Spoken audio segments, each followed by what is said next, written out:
রাধে রাধে। আশ্বিন মাসের ইন্দিরা একাদশী ব্রত পালন করতে হবে 17 সেপ্টেম্বর 2025 বুধবার। প্রায় সব দেশের একাদশী একই দিনে পড়েছে। আজকে আমরা ইন্দিরা একাদশীর ব্রত মাহাত্ম্য আর ব্রত পালনের সময়সূচি প্রদান করছি। ভাদ্র মাসের পূর্ণিমা তিথি থেকে আশ্বিনের মহালয়া পর্যন্ত এই পিতৃপক্ষ চলে।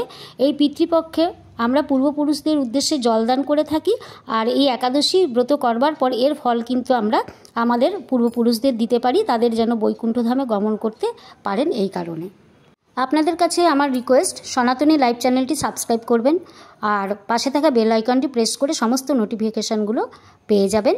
আর লাইক করবেন অবশ্যই, কিন্তু কমেন্টসে জানাবেন আমার ভিডিওটি আপনাদের কেমন লাগলো। আজকে আমি শুরু করছি ইন্দিরা একাদশীর ব্রত মাহাত্ম্য। মহারাজ যুধিষ্ঠির বলিলেন, হে মধুসূদন, আশ্বিন মাসের কৃষ্ণপক্ষিয়া একাদশীর কি নাম তাহা কৃপাপূর্বক বর্ণনা করুন। শ্রীকৃষ্ণ বলিলেন, হে রাজন, আশ্বিন মাসের একাদশী ইন্দিরা নামে প্রসিদ্ধ। এই ব্রত প্রভাবে মহাপাপ বিনষ্ট হয়, এমনকি কর্মবিপাকে নিম্নজনী লাভ করিয়াছেন এইরূপ পূর্বপুরুষগণেরও উত্তম গতি লাভ হইয়া থাকে। ইহার মাহাত্ম্য শ্রবণ মাত্রই সামবেদবিহিত যজ্ঞফল প্রাপ্ত হওয়া যায়। হে রাজন, মহিষ্মতি দেশে ইন্দ্রসেন নামে একজন প্রসিদ্ধ রাজা ছিলেন। যথাবিধি ধর্মানুসারে রাজ্য পালনে তিনি বিশেষ খ্যাতি সম্পন্ন ছিলেন। তাহার ধন ধান্য পূর্ণ বিপুল সম্পত্তি ছিল এবং পুত্র পৌত্রাদি সহ তিনি সুখে কালযাপন করিতেন।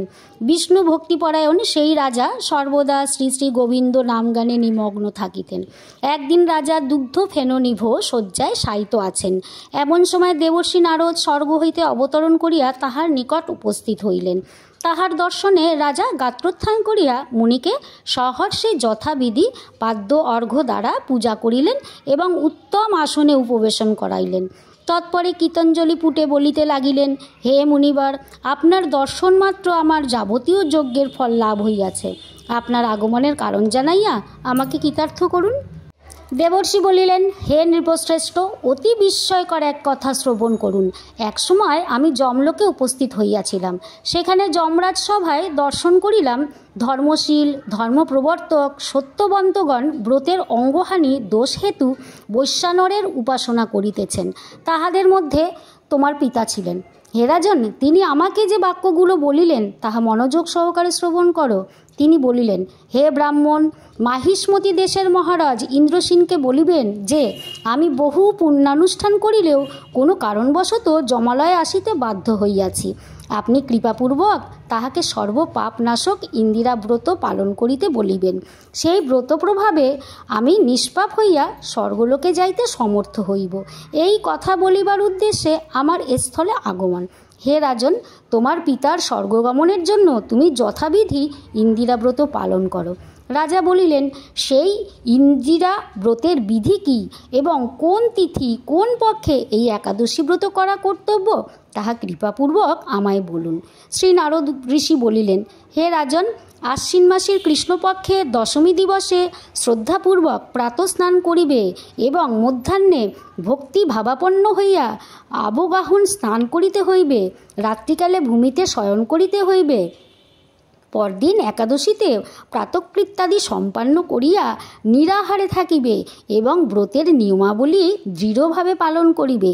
হে পুণ্ডরীকাক্ষ, হে অচ্যুত, এ শরণাগতের প্রতি কৃপা করুন।